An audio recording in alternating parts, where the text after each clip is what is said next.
Treating gods transactionally. Hello my brothers and sisters. This is not a channeled message. It's simply a message written by me, the guy who normally channels these messages. Today I want to talk about magic. I spell magic with CK to distinguish it from stage magic. This is a convention that other people use as well.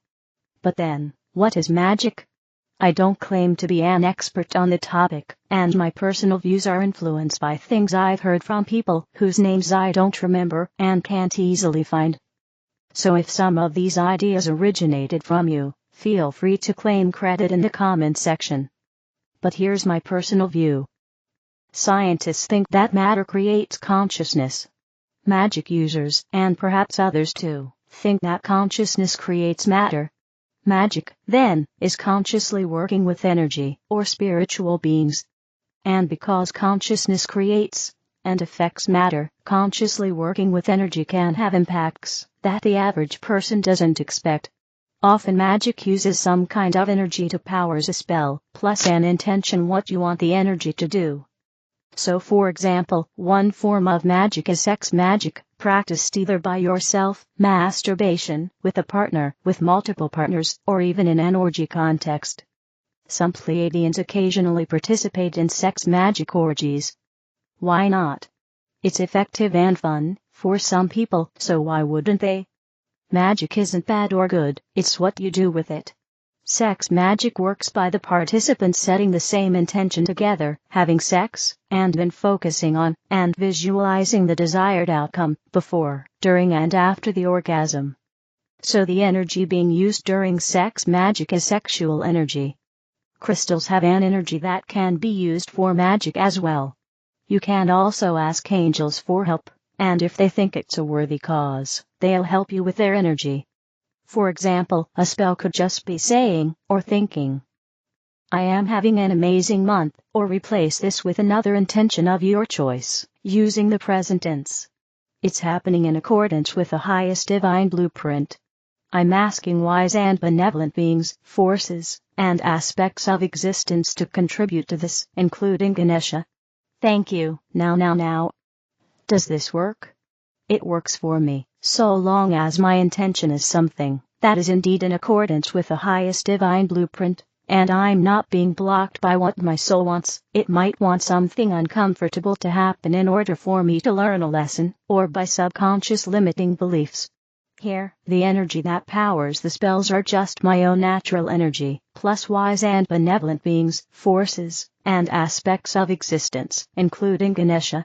This way I'm including angels, and many other beings besides. Why am I including Ganesha? Well, I personally enjoy working with him and find him to be a great asset to my magic. I'm not claiming that what I'm doing is the only or the best way to do magic. I'm just sharing what's working for me. But then, if I'm saying wise and benevolent beings, forces, and aspects of existence, including Ganesha, does that mean that Ganesha isn't wise or isn't benevolent? It doesn't mean that. Ganesha is wise and benevolent. I simply had a conversation with him. I wasn't willing to worship Ganesha or be devotional in the conventional way that someone might worship a god. And Ganesha wasn't willing to help if I just said wise and benevolent beings, forces, and aspects of existence. He's included in the definition, but he wasn't willing to help. But Ganesha was willing to help me if I said wise and benevolent beings, forces, and aspects of existence, including Ganesha. Why? Because then I'm paying Ganesha with my focus/attention/energy. Us Earth humans are incredibly powerful beings. Our power is just very unrefined. However, even just us thinking about a god, or mentioning them, empowers that god. So Ganesha considered it sufficient payment, if I just said including Ganesha even in situations where no other Earth human hears my words. The metaphor that Ganesha used to explain this to me is, if you think, or say my name, you're giving me a substantial amount of metaphorical iron or energy. I'm then happy to give you my aid, which you can think of as an iron band. It's a good deal for you, because you have plenty of iron ore, but have trouble making an iron band out of it.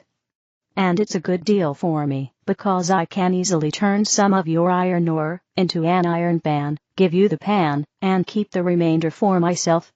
Hence the title, Treating Gods Transactionally.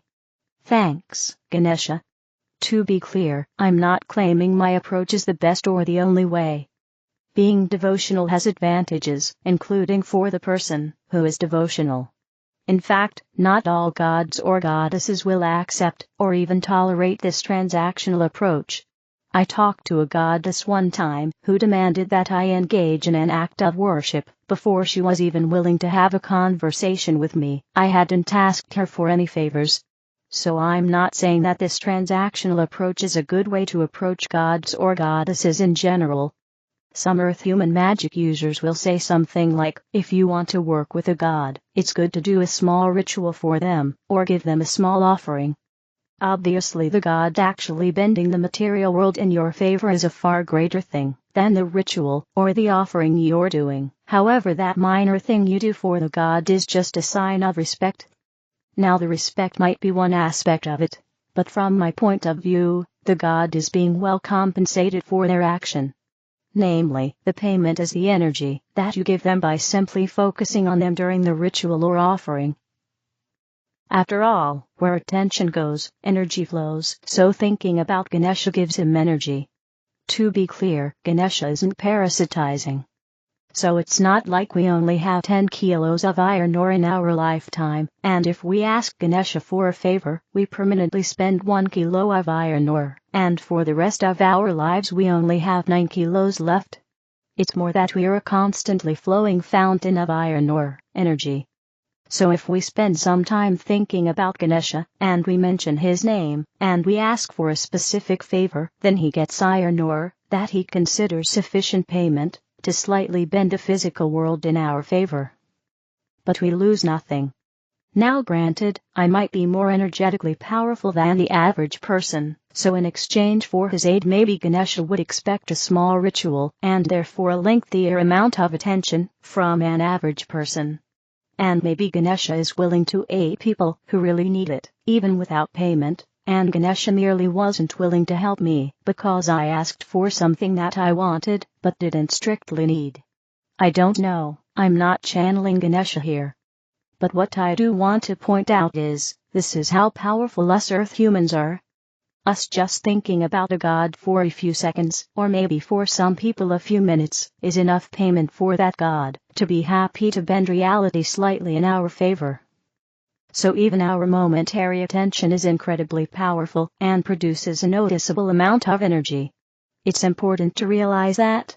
And how inspiring will we be once we start learning to make iron pans ourselves? And shouldn't we be able to just disempower undesired things simply by not giving attention to them? With all my love. As Pleiadian, Sirian, Arcturian count love light, frequency of the higher dimensions. We are here now. We love you. We are you, from your future, to assist you on your path. Beloved one, the higher dimensions are not a faraway place that humanity has to strive to move to. These dimensions are not a location, they are a vibrational frequency. In the lower dimensions, physicality is dense and rigid. In the higher dimensions, physicality like a physical body is less dense and more agile, and can change state easier. When someone dies, meaning leaving the dense physical body behind, the soul, very much alive, is able to remain with his or her loved ones. These loved ones might sometimes be able to sense the presence of the transition soul, depending on how open they are to connect. The transition soul simply changed form into a higher vibrational state, and can exist in many locations at the same time, since it is not bound by physical laws anymore. Most importantly, this soul is very happy and joyous in this new and higher dimensional state. Some humans have chosen a different path to move to the higher dimensions. Instead of a physical death, they are raising their vibrational frequencies to a point that matches the higher dimensions. This process causes the cells of the physical body to vibrate at a higher level and to allow for a more flexible state and eventually dissolve into light. During this ascension journey, these humans might not feel the difference in physical density for quite a while, but eventually, there will be a final step, which God/Source will take for them. The final ascension. Before this final ascension step, as the physical body shifts in vibrational frequencies, so will their experience of the world change. The physical world will become more responsive to the thoughts, feelings, beliefs, words, and actions in a positive way. The experience will become more peaceful and happier, more connected with God/Source, and all the people, and it will resemble heaven on earth. Know that all realms of light are with you, every step of the way. You are loved beyond measure. We are with you always. We love you. The Arcturian group, the world has entered a new time. Dear reader, welcome to our message. The world has entered a new time, one in which present forms of business, religion, government, science, entertainment, tradition, and anything created from and supported by obsolete concepts are starting to crumble in order that new, better, and higher versions of them can manifest. What you are seeing at this time are not new and higher versions of these things. You are only at the beginning of much to come. What is taking place today will not be permanent, but is helping to awaken those who believe everything they see, hear, and are told by others. Increasingly more are starting to actually look at and question aspects of government, law, health, education, organized religion, and the world's current belief system. Mankind has reached a place of spiritual readiness to evolve beyond the well-established, but increasingly obsolete belief system that has governed every aspect of life on Earth for eons. Allow the process, for it has indeed begun, and there is no need to wait for a sign or event to confirm it. Observe the process from the strong foundation that you are building.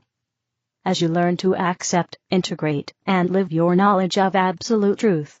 Absolute truth is the fullness of spiritual reality, and the foundation from which human consciousness evolves. Serious seekers of truth often get waylaid and confused by absolute truth, because they expect that once you read a book, take a class, or start meditating, the spiritual truth they learn will automatically manifest. They may throw away their medicine, quit their jobs, etc., while shouting, "God is all." And when they find themselves in trouble, begin to doubt that what they have learned. Consciousness is creative. Mind is the interpreter of consciousness, and thus truth must be an attained state of consciousness before it can express. It is like learning to drive. You memorize the steps, practice, intellectual level, and soon driving becomes automatic, state of consciousness. Honesty is another example. You don't even consider stealing, because honesty is your state of consciousness. Evolution is nothing more than every person's journey toward awakening into the reality of who and what they are. Evolution on Earth in three-dimensional energy has always consisted of experiences of good, bad, and horrible over the course of many lifetimes, until finally they learn everything needing to be learned from three-dimensional experiences, and are ready to start looking within rather than without. After Earth becomes a higher resonating planet, those at the very beginning of their evolutionary journey will evolve on planets able to meet the needs of their energy levels. Living an authentic spiritual life is not about acting out concepts of how being spiritual looks, but rather consists of being in the world, doing what needs to be done while not being of it. It means assigning power only to God, and all that God is regardless of appearances. It means going within before making big decisions, and trusting intuition be your guide and shield. It means being aware of the absolute truth, that God is all there is, but not pretending a state of consciousness not yet attained. It means translating outer appearances to the spiritual reality underlying them while taking the human footsteps you may be required to take at your present level of consciousness. Gradually the truth you learn, hold in your heart, and live as best you can, becomes your attained state of consciousness, where the practice of truth is no longer needed, because you are it. Life becomes easier and more harmonious, and when issues arise they are more easily and quickly resolved, because you hear and trust your intuition, and your consciousness is manifesting outwardly. There is peace in your heart, which is the only way permanent true peace will ever come to the world. Earth is a spiritual universe peopled with sons and daughters of God, and governed by love. What you are seeing, have been seeing. and have been programmed to see for centuries are mind-formed interpretations of spiritual reality. In Earth's dense three-dimensional energy states of consciousness conditioned lifetime after lifetime with beliefs of duality, separation, and many powers are only able to see, experience, and manifest God's perfect creations as material form. No one person is better or more loved by God than any other. All, whether on Earth or some other planet, are of the same one and only life.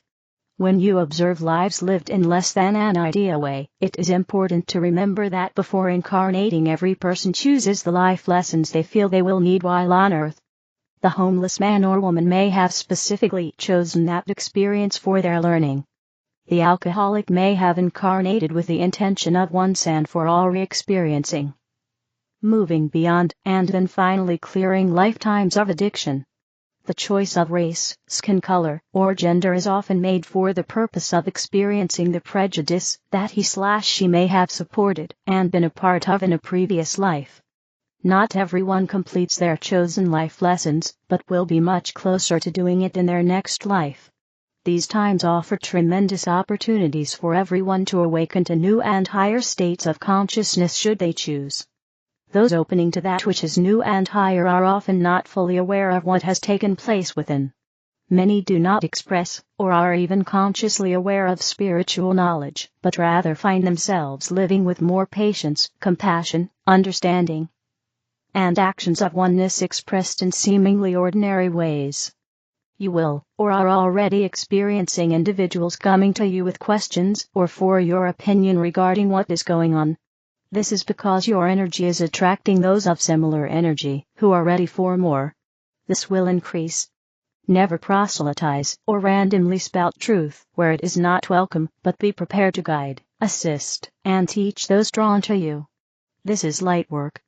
Light work has always been thought of as forms of table work, healing, channeling, etc., but in reality light work is simply silently and secretly being light. It is opening the door for someone, petting a lonely dog, or simply saying hello while never forgetting to silently acknowledge their true divine nature. Everyone becomes a light worker when without ego involvement or desire for recognition they live life from a place of love, service, kindness, patience, etc. It is natural to feel some trepidation and confusion, or even be tempted to go into full-blown fear at this time. Don't resist, for this simply adds energy to appearances, but rather recognize these things for what they are. As you live each moment with truth in your heart and mind, you begin to experience levels where fear does not exist, and find that you are no longer so deeply affected by appearances. You chose to be on Earth for these present times. You knew that evolved states of consciousness imbued with love and truth would be desperately needed for Earth's ascension process, but there is no need to do. Just be. We are the Arcturian group. Source: arrayoflight.com. The other videos are